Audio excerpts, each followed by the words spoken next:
Mga kaboopers, heto na, paparating na ang 2025 to 2026 Korean Basketball League season, at habang lahat tayo ay sabik na sabik makita ulit ang ating mga Pinoy imports sa aksyon, abay may maagang intriga na agad tayong naririnig mula mismo sa Korea. Unang-una sa listahan, Arvin Tolentino. Kinuha siya ng Seoul SK Knights, pero ayon sa kanilang head coach na si Chon Hee-chu, tila hindi pa raw naabot ni Arvin ang expectations. Sabi pa ng coach, mabagal ang decision-making niya kapag mahigpit ang depensa at minsan ay naiiwan pa sa kanyang assignment. Grabe, hindi pa nagsisimula ang season pero may duda na agad sa kanya.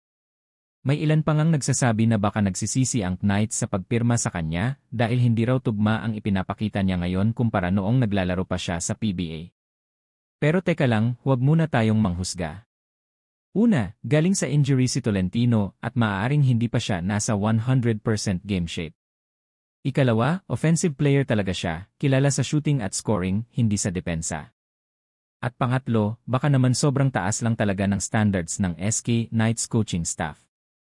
Tandaan, si Juan Gomez de Leaño nga na dati ring naglaro sa Knights, hindi rin nabigyan ng sapat na playing time kahit halatang kayang-kaya niyang makipagsabayan.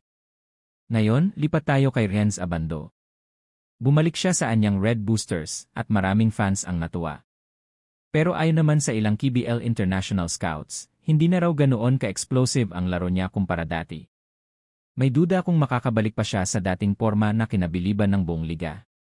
Posibleng epekto pa rin ito ng injury niya, pero kung titignan natin ang kanyang stint sa Strong Group Athletics, nandoon pa rin ang athleticism, yung talon, yung energy na talaga namang inaabangan ng fans. Kaya tanong, bakit may alinlangan pa rin ang scouts? Siguro kailangan lang nating hintayin ang aktwal na season para makita ang totoong kondisyon niya. Samantala, hindi naman lahat ay negatibo. Sina Kevin Kiambao at Carl Tamayo ay tuloy-tuloy lang ang impressive performance at nagiging core players pa nga ng kanilang mga koponan. Ibig sabihin, may mga Pinoy pa ring nagbubuhat ng bandera sa KBL, at pinapatunayan na kaya nating makipagsabayan sa isa sa pinakamalalakas na liga sa Asia. Mga kabasketball, malinaw na may pressure kina Tolentino at Abando. Pero tandaan, ang tunay na sukatan ay nasa aktwal na season games. Doon natin makikita kung sino ang aangat at sino ang masusubok. Isang bagay lang ang sigurado, kapag may Pinoy sa court, may dahilan ang buong mundo para tumutok.